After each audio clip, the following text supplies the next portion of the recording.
Thank you very much for that introduction and the throwback to my master's, even though it's not Thursday. Um, so yeah, today I'll be telling you about conserving ecological and evolutionary processes, and I'm going to be using Cape buffalo and the common eland as examples in that story. So first of all, when we think about conserving these processes, we try and work within a framework like this, where we look at, from a genetic perspective, the historical gene flow on the y-axis and the current gene flow on the x-axis, and then we place individuals or species actually into certain categories. So, for example, if you had historically high gene flow, but you currently have low gene flow, then there's a probability that some of the populations of that particular species will fall into this inbreeding box at the top left. And what you would do then is, which can lead to inbreeding depression, and you would then probably try and reestablish gene flow between populations. If you had both low historical and low current gene flow, your populations within a species are likely differentiated. And in this case, you want to maintain things as they are, most probably. And then if you had low historical gene flow, but you currently have high gene flow, you can have something like outbreeding depression, where hybrids from two separate populations are the hybrid offspring are less fit than either of the parents. And in that case, very similarly to the differentiation box, you want to keep those populations separate, probably. And then lastly, if you had high historical gene flow, you still have high gene flow. What you would do is just try and maintain it as it is as much as possible. But it's important to note that, of course, we can't just place everything in nice discrete boxes, and there's a continuum between all these boxes, cross diagonally and vertically and horizontally, and it can get complicated pretty quickly. But yeah, you need a framework to start from. So when we're working within a species, we try to define conservation units. So this is now different to Timo, who was talking about defining species. So we're looking at within a single species. So when we try and define evolutionary significant units, we're talking about populations that are phylogenetically very distinct or completely separated in terms of their mitochondrial DNA, and significantly differentiated on nuclear DNA level or genomic DNA. And then the sort of level below that, we find management units, where you don't need to have sort of complete differentiation on mitochondrial DNA level, but you just need some sort of significant differentiation on mitochondrial or nuclear genomic DNA. But of course, we don't only look at DNA. It is not the answer to everything. And we also look at other informative data that we can find, of course, morphology, ecology, distribution, physiology, things like that. So to get to the first example of how a framework like this was sort of applied in practice, we are going to look at the Addo buffalo. And so this study was commissioned by Sandparks. So we worked in collaboration with them. So there's 4 subspecies of buffalo recognized by the ICN. And so we're working within the Cape buffalo, which is distributed from East Africa to Southern Africa. And Smith et al. In 2013 defined Cape buffalo as a single management unit, and then the 3 other subspecies as a management unit on their own as well. So in the past, there was high gene flow between populations of buffalo in South Africa, at least. But currently, we're seeing low gene flow. There's low gene flow between them. And this is a result of population fragmentation as a result of a disease, rinderpest outbreak in the 1890s and 1900s that wiped out about 95% of the buffalo population in South Africa. And then obviously continual fragmentation and increased fragmentation, which is also due to hunting and human activities and expansion, like cattle ranching and those things. And this fragmentation leads to a higher rate of genetic drift, which results in a loss of genetic diversity. And this was shown by Colleen Ryan and the colleagues in 1998, that Addo already had a lower diversity than other buffalo populations in South Africa. So then for my PhD, like I said, we worked with Sandparks, and So we sampled Addo Elephant National Park, Makala and Graspan, Makala National Park and Graspan, as well as the Waterberg Plateau Park in Namibia, and a bunch of private reserves in South Africa. And what Sandparks basically wanted to know is, can they supplement or is there still low genetic diversity in Addo? And can and should they supplement the genetic diversity with buffalo from Makala, which originated from Kruger National Park, but are disease-free, so they went through a disease-free breeding program. So we had, we genotyped all our samples at 11 microsatellite loci. And what we found, in summary, was that Addo still had a significantly lower genetic diversity than other populations included in this study. And so we could confirm that Addo buffalo are indeed in this top left inbreeding box. So what recommendations did we then make based on this is to establish artificial gene flow to Addo in order to increase the genetic diversity, probably from Makala National Park.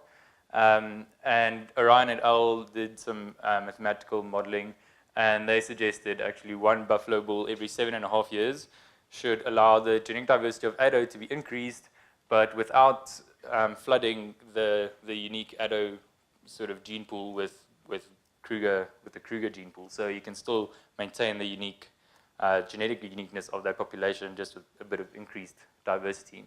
And currently we're looking at that unique diversity within each of these populations, Addo, Kruger, Chuchui, and Makala, on a genomic level using whole genome sequences to look at any local adaptation or genomic differentiation between these populations.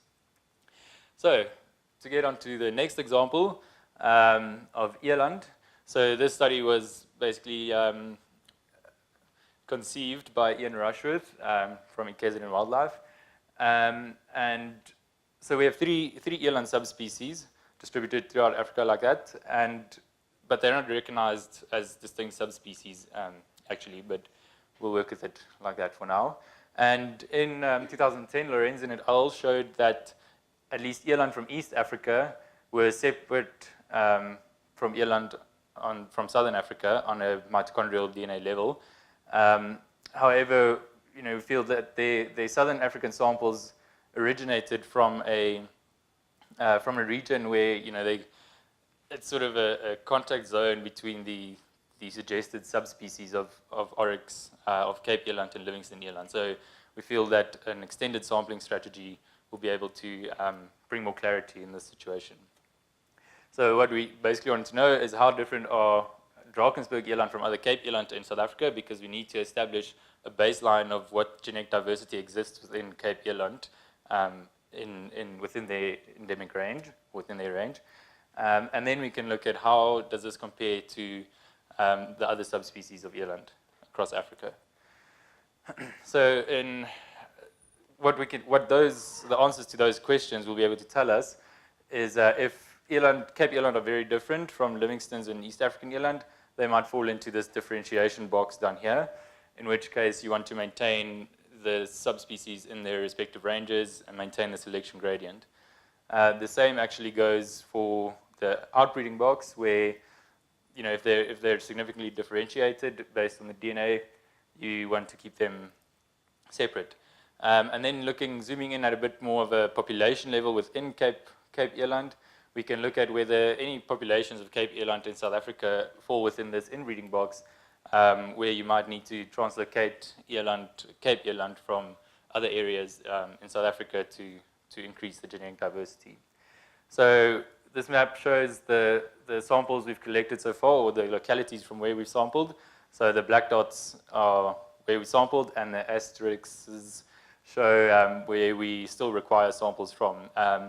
And what's especially important is to get samples from within the range of Livingston eland, as well as East African eland. So we want to get samples there in northern Zambia and the southern DRC, where Livingston's eland were originally, where the type locality is. And just to show some preliminary results from a study done by an honors student, Mishni Naidu, in 2012, I think. So there were 9 samples from southern Drakensberg, and there were some samples from privately owned eland through South Africa.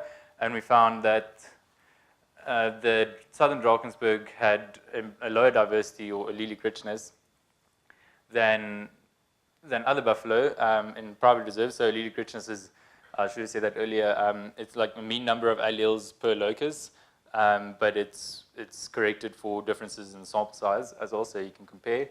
And it's a nice measure of genetic diversity. So we see lower diversity in the southern Drakensberg, but there's no inbreeding. There's no signal of inbreeding, which is good.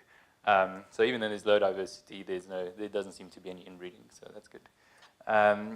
Then when we look at the differences between these sampling localities, so this is a structure plot, so each vertical bar or column indicates one individual, and then what the program does is it tries to assign, based on that individual's microsatellite genotype, it tries to assign that individual to a particular gene pool. So, and then the proportion of colors shows the proportion of the genome that's been assigned to that particular gene pool. So what we can see is that the southern Drakensberg Cape Eland they're all assigned to a unique gene pool that's different from that seen in the privately owned eland. So we can already get an idea of how different they are from those eland. So what are the implications and conclusions from this so far? So preliminary data.